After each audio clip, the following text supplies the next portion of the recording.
A very good morning class third. So today your science examination. Today I'll tell you students how to do the examination in your answer copy. किस तरह से आपको answer copy fill करनी है. Okay, so this is your question paper. ये आपका question paper है और ये आपकी आंसर कॉपी है. तो ये आपकी आंसर कॉपी है स्टूडेंट्स. इधर देखिए, इधर आपको एंट्रीज फिल करनी है. ये जो ब्लैंक्स दे रखे हैं आपको यहाँ पर आपकी एंट्रीज फिल करनी है. जैसे एग्जामिनेशन पूछा है तो कौन सा एग्जामिनेशन है, रिटन टेस्ट.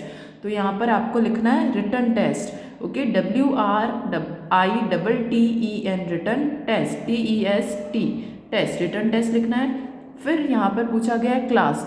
तो कौन सी क्लास है आपकी, थर्ड क्लास. तो यहाँ पर आपको थर्ड क्लास मेंशन करना है.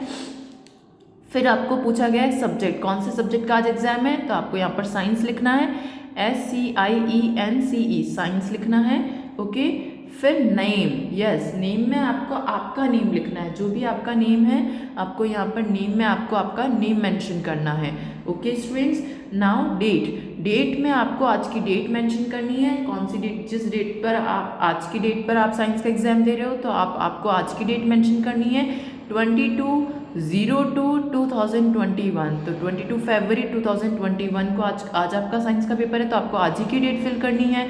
यहाँ पर MM लिखा हुआ है मतलब मैक्सिमम मार्क्स. तो यहाँ पर आपको कुछ भी फिल नहीं करना है, ये ब्लैंक इसी तरह से छोड़ देना है. यहाँ पर आपको कुछ फिल नहीं करना है, बाकी सारी एंट्रीज आपको फिल करनी है. एग्जामिनेशन में रिटन टेस्ट लिखना है, क्लास में आपको आपकी क्लास थर्ड लिखनी है, सब्जेक्ट में साइंस लिखना है, आज साइंस का पेपर है. तो नेम में आपको आपका नेम लिखना है, जो भी आपका नेम है वो नेम मेंशन करना है. डेट में आज की डेट मेंशन करनी है. ओके, 22 फरवरी 2021. अब हम स्टार्ट करते हैं आंसर्स. ओके, आंसर कॉपी के अंदर आंसर स्टार्ट कर रहे हैं. उससे पहले क्वेश्चन पेपर को लाइए. देखिए क्वेश्चन पेपर में क्वेश्चन नंबर 1 पूछ रहा है right the Hindi meaning. Hindi meaning बताने हैं आपको इन दोनों वर्ड्स के. A और B दो वर्ड्स दे रखे हैं तो इन दोनों के आपको हिंदी मीनिंग बताने. A में है न्यूट्रिएंट, B में है फोर्स. तो A में न्यूट्रिएंट और B में फोर्स, इन दोनों का आपको हिंदी मीनिंग बताना है. तो आप किस तरह से करोगे, आंसर कॉपी में आपने जैसे एंट्रीज फिल की उसके बाद आपको नेक्स्ट लाइन में आंसर 1 मेंशन करना है. ये वाली लाइन छोड़ देनी है. आंसर 1 मेंशन करते ही फिर नेक्स्ट वाली लाइन से आपको A मेंशन करना है. A लिखकर आपको न्यूट्रिएंट का हिंदी मीनिंग लिखना है. फिर उसके नेक्स्ट लाइन में B मेंशन करके आपको फोर्स का हिंदी मीनिंग लिखना है. जैसे ही आपका आंसर 1 कंप्लीट होता है, लीव 1 लाइन, आपको 1 लाइन लीव करके आंसर नंबर 2 लिखना है. ओके, आंसर नंबर 2 लिखना है. तो क्वेश्चन नंबर 2 देखिए क्या है, right the correct form of verb. दो वर्ड्स दिए गए हैं, आपको इन दोनों का करेक्ट फॉर्म ऑफ वर्ब लिखना है. जो भी वर्ब पूछी गई है उस वर्ड का वर्ब बताना है. तो ए में पूछा गया है locate second form of verb is. Locate का सेकंड फॉर्म ऑफ वर्ब क्या है वो आपको लिखना है. बी में पूछा गया appeared first form of verb is. Appeared का फर्स्ट फॉर्म ऑफ वर्ब क्या है. तो आप किस तरह से आंसर करोगे, जैसे ही आपका आंसर नंबर 1 कंप्लीट होता है, दोनों वर्ड मीनिंग आपने लिख दिए. हिंदी मीनिंग लिखने के बाद में आपको 1 लाइन लीव करने के बाद में आपको आंसर नंबर 2 स्टार्ट करना है. फिर आंसर नंबर 2 लिखने के बाद में नेक्स्ट लाइन में आपको A मेंशन करके लोकेट का सेकेंड फॉर्म ऑफ वर्ब लिखना है. फिर जैसे ही यहाँ पर आपने कंप्लीट किया फिर B में आपको अपीयर्ड का फर्स्ट फॉर्म ऑफ वर्ब लिखना है. तो इस तरह से आपका आंसर नंबर 2 कंप्लीट होने के बाद में again you have to leave 1 line, फिर एक लाइन लीव करके आंसर नंबर 3 स्टार्ट करना है. सो क्वेश्चन नंबर 3 है वेरी शॉर्ट आंसर क्वेश्चंस. तो क्वेश्चन नंबर 3 में आपको वेरी शॉर्ट आंसर्स क्वेश्चन पूछे गए हैं. इसमें 5 क्वेश्चंस हैं. वेरी शॉर्ट आंसर क्वेश्चंस में आपको 5 क्वेश्चंस दिए गए हैं. 5 क्वेश्चंस के आंसर्स आपको लिखने हैं. तो इस तरह से आपको आंसर नंबर 3 मेंशन करके नेक्स्ट लाइन में आपको नंबर 1 मेंशन करना है. यस, इस तरह से नंबर 1 का आंसर. क्वेश्चन 1 है what is the normal temperature of our body. अपनी बॉडी का नॉर्मल टेम्परेचर क्या है. तो आपको आंसर 1 यहाँ पर लिखकर वो बॉडी का टेम्परेचर आपको लिखना है. जैसे आपका आंसर 1 कंप्लीट होता है नेक्स्ट लाइन में, अब जब भी आप very short answer questions complete कर रहे हो तो आपको लाइन लीव नहीं करनी है. फर्स्ट क्वेश्चन कंप्लीट होते ही, फर्स्ट आंसर कंप्लीट होते ही नेक्स्ट लाइन में आपको आंसर नंबर 2 स्टार्ट कर देना है. ओके, तो क्वेश्चन वेरी शॉर्ट का क्वेश्चन नंबर 2 है name a thing that gives us light. कोई भी ऐसी चीज़ का नाम लिखिए जो हमें लाइट देता है. तो आंसर 2 में आपको उस ऑब्जेक्ट का नाम लिखना है. तो आपका जैसे ही आंसर 2 कंप्लीट होता है आपका पेपर फिल हो जाएगा यहाँ पर. तो टर्न योर पेज. इस तरह से आपने पेज टर्न किया तो यहाँ पर आपको आंसर नंबर 3 लिखना है. वेरी शॉर्ट का आंसर नंबर 3.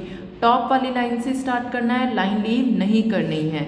ओके, सो क्वेश्चन नंबर 3 आपसे पूछ रहा है, वेरी शॉर्ट में क्वेश्चन नंबर 3 है, व्हाट इज सेल, सेल किसे कहते हैं। तो आंसर 3 यहाँ पर लिखना है, सेल किसे कहते हैं उसका आंसर लिखना है। फिर आपको नेक्स्ट लाइन में आंसर नंबर 4 लिखना है। क्वेश्चन नंबर 4 है वेरी शॉर्ट का, how many bones present in our body, हमारी बॉडी के अंदर कितनी बोन्स प्रेजेंट होती है।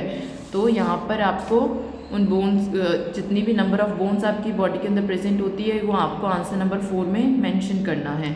फिर जैसे ही आपका आंसर फोन कंप्लीट होता है आप आंसर नंबर 5 लिखेंगे नेक्स्ट लाइन से। तो वेरी शॉर्ट का क्वेश्चन नंबर 5 पूछ रहा है, how does measurement of time help us, time को मेजरमेंट करने में हमें क्या मदद मिलती है। तो उसका हमको आंसर नंबर 5 यहाँ पर मेंशन करना है। जैसे आपके वेरी शॉर्ट के टोटल 5 क्वेश्चंस कंप्लीट हो जाते हैं, leave one line then start the answer number 4। तो क्वेश्चन नंबर 4 है short answer questions. Question number 4 क्या है, short answer questions. Short answer questions में आपको 5 क्वेश्चंस दिए गए हैं। तो नंबर 1 है what is an organ system, organ system किसे कहते हैं। तो आंसर 4 लिखकर नेक्स्ट लाइन में आपको नंबर 1 मेंशन करना है। तो आपको ऑर्गन सिस्टम क्या है इसमें आपको आंसर मेंशन करना है। ये आंसर आपके चाहे 2 लाइन्स में आए चाहे 1 लाइन में आए, जितने भी लाइन में आए आपको आंसर कंप्लीट करने के बाद में नेक्स्ट लाइन से आंसर नंबर 2 करना है। ओके, शॉर्ट आंसर क्वेश्चंस जब आप 5 क्वेश्चंस कंप्लीट कर रहे हो उसके बीच में आपको लाइन लीव नहीं करनी है। ओके, तो सेकंड क्वेश्चन आपका है व्हाट इज फोर्स, फोर्स किसे कहते हैं। तो नेक्स्ट जैसे आपका आंसर नंबर 1 कंप्लीट होता है नेक्स्ट लाइन में आपको आंसर 2 लिखना है, फोर्स किसे कहते हैं। जैसे आपका आंसर नंबर 2 कंप्लीट होता है उसके नेक्स्ट लाइन में आपको आंसर नंबर 3 स्टार्ट करना है। तो शॉर्ट आंसर क्वेश्चन में क्वेश्चन नंबर 3 है व्हाट इज कैपेसिटी, कैपेसिटी किसे कहते हैं। Name 2 units of measuring capacity, तो कोई भी 2 यूनिट बताइए जिसकी हेल्प से हम कैपेसिटी को मेजर कर सकते हैं। तो आपको आंसर नंबर 3 यहाँ पर मेंशन करना है। आपका 2 लाइन्स में आता है, 3 लाइन्स में आता है, आंसर नंबर 3 जितने भी लाइन्स में आता है जैसे ही आंसर कंप्लीट होता है नेक्स्ट लाइन में आपको आंसर नंबर 4 स्टार्ट करना है। शॉर्ट का कोई आंसर क्वेश्चन नंबर 4 है व्हाट इज नॉइस, नॉइस किसे कहते हैं। तो आंसर नंबर 4 आपको यहाँ मेंशन करना है। जैसे आपका आंसर नंबर 4 कंप्लीट होता है या फिर आपका नेक्स्ट पेज तक आंसर नंबर 4 जाता है तो आपको टॉप लाइन में ही लिखना है। ओके, लाइन लीव नहीं करनी है जब भी आप नए पेज से स्टार्ट करते हो। यस, तो जैसे आपका आंसर नंबर 4 कंप्लीट होता है write down answer number 5, top से ही लिखना है। तो क्वेश्चन नंबर 5 क्या है, शॉर्ट आंसर क्वेश्चन का what is the function of heart, हमारे हार्ट का क्या फंक्शन होता है। तो आपको आंसर नंबर 5 लिखना है। जैसे आपका आंसर नंबर 5 कंप्लीट होता है, शॉर्ट आंसर क्वेश्चंस आपके टोटल 5 क्वेश्चंस कंप्लीट हो जाते हैं शॉर्ट आंसर क्वेश्चंस के, फिर आपको 1 लाइन लीव करके लॉन्ग आंसर क्वेश्चन स्टार्ट करने हैं। Question number 5 long answer questions आपको स्टार्ट करने हैं। ओके, तो आपको आंसर नंबर 5 मेंशन करना है, फिर आपको नेक्स्ट लाइन में आंसर नंबर 1 लिखना है। ओके, अब देखिए स्टूडेंट्स लॉन्ग आंसर क्वेश्चन में क्वेश्चन नंबर 1 है what is friction, give 1 example, friction किसे कहते हैं और एक एग्जाम्पल दीजिए। फिर और लिखा हुआ है। एंड नेक्स्ट क्वेश्चन है how many times will you use a mug of 500 ml to fill a bucket of 3 litres. तो क्वेश्चन नंबर 1 में आपको चॉइस दी गई है, 2 क्वेश्चंस दिए गए हैं। फर्स्ट क्वेश्चन पूछ रहा है फ्रिक्शन किसे कहते हैं, एक एग्जाम्पल के थ्रू समझाइए। और उसी में क्वेश्चन नंबर 1 एक और क्वेश्चन दे रखा है कि हमारे पास 500 ml का मग है तो हम कितनी बार 500 ml का मग को हम फिल करके 3 लीटर की बकेट में डालेंगे कि हमारी बकेट फिल हो जाएगी। 3 लीटर की बकेट हमारे पास में है और हमारे पास 500 ml का मग है तो उसको कितनी बार मग को फिल कर करके 3 लीटर वाली बकेट में डालेंगे कि हमारी बकेट फिल हो जाएगी। तो कितने टाइम्स हमको मग को फिल करके डालना पड़ेगा बकेट के अंदर। तो इन दोनों में से जो क्वेश्चन आपको अच्छे से आता है स्टूडेंट्स वो आपको अटेम्प्ट करना है। मतलब लॉन्ग आंसर क्वेश्चंस में से क्वेश्चन नंबर 1 में आपको चॉइस दी गई है, या तो आप ये वाला अटेम्प्ट कर सकते हो what is friction give 1 example, ये नहीं आता है तो आप ये वाला अटेम्प्ट कर सकते हो how many times will you use a mug of 500 ml to fill bucket of 3 litres. Okay, जो भी अच्छे से आता है आपको कोई भी एक अटेम्प्ट करना है। दोनों आते हो तो दोनों नहीं लिखने, जो भी अच्छे से आता है वही आपको एक आंसर कंप्लीट करना है आपके आंसर कॉपी के अंदर। ओके, तो इस तरह से आपको लॉन्ग आंसर क्वेश्चंस का आंसर नंबर 1 फिल करना है। आपका आंसर 1 कंप्लीट होते ही नेक्स्ट लाइन में आंसर नंबर 2 लिखना है। तो क्वेश्चन नंबर 2 है name the organs that form a respiratory system, what does this system does. तो सारे ऑर्गन्स के नेम लिखने हैं जो भी रेस्पिरेटरी सिस्टम में इंक्लूड होते हैं और ये सिस्टम हमारे क्या काम का होता है। तो आंसर नंबर 2 आपको नेक्स्ट लाइन में, जैसे आपका आंसर नंबर 1 कंप्लीट होता है, आंसर नंबर 2 नेक्स्ट लाइन में आपको कंप्लीट करना है, नेक्स्ट लाइन में आपको स्टार्ट कर देना है। ओके, लॉन्ग आंसर क्वेश्चन में क्वेश्चन नंबर 2 और 3 में कोई चॉइस नहीं है, आपको ये दोनों ही अटैम्प्ट करने हैं। तो फिर थर्ड, जैसे आपका आंसर नंबर 2 कंप्लीट होता है, क्वेश्चन नंबर 3 है how can we reduce noise, noise को किस तरह से हम कम कर सकते हैं, रिड्यूस कर सकते हैं।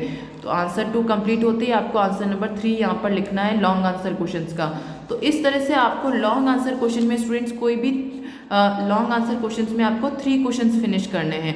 फर्स्ट में आपको चॉइस दी गई है, फर्स्ट क्वेश्चन में इन दोनों में से कोई भी एक क्वेश्चन आपको अटैम्प्ट करना है और सेकंड और थर्ड अटैम्प्ट करना है। तो इस तरह से लॉन्ग आंसर क्वेश्चंस में से आपको 3 क्वेश्चंस करने हैं। ओके, तो इस तरह से आपका क्वेश्चन पेपर आपका कंप्लीट हो जाएगा। आंसर्स आपके जब सारे फिल हो जाए कि हाँ मैंने सारा क्वेश्चन पेपर अटैम्प्ट कर लिया है, रीचेक द पेपर, पेपर को अच्छे से देखो कि आपने सारा क्वेश्चन पेपर कंप्लीट तो कर लिया है, कोई क्वेश्चन लेफ्ट तो नहीं रह गया है, कोई क्वेश्चन छूट तो नहीं गया है। जब आप पूरा पेपर रीचेक कर लो तो आपको क्या करना है, जहाँ पर आपका आंसर्स कंप्लीट हो गए हैं कि मैंने पूरा पेपर डन, पूरी तरह से पेपर कंप्लीट हो चुका है, तो जहाँ पर आपका पूरा पेपर कंप्लीट हो जाता है वो वहाँ पर उसके जस्ट नेक्स्ट लाइन में कि जैसे मेरा लॉन्ग आंसर क्वेश्चन का थर्ड क्वेश्चन यहाँ पर पूरी तरह से कंप्लीट हो चुका है, तो जैसे ही आंसर कंप्लीट होता है 1 लाइन लीव करके हमको क्या लिखना है, द एंड, कि यहाँ पर मेरा काम खत्म हो चुका है। इस तरह से आपको आंसर्स फिल करने हैं। ओके स्टूडेंट्स, तो आपको समझ आ गया होगा कि किस तरह से आपको आंसर कॉपी में आंसर्स फिल करने हैं। Do it properly, right very carefully और अच्छे से अच्छी हैंड राइटिंग में लिखना है। And one more thing students, a very all the best for your exam. Okay students, thank you, have a nice day.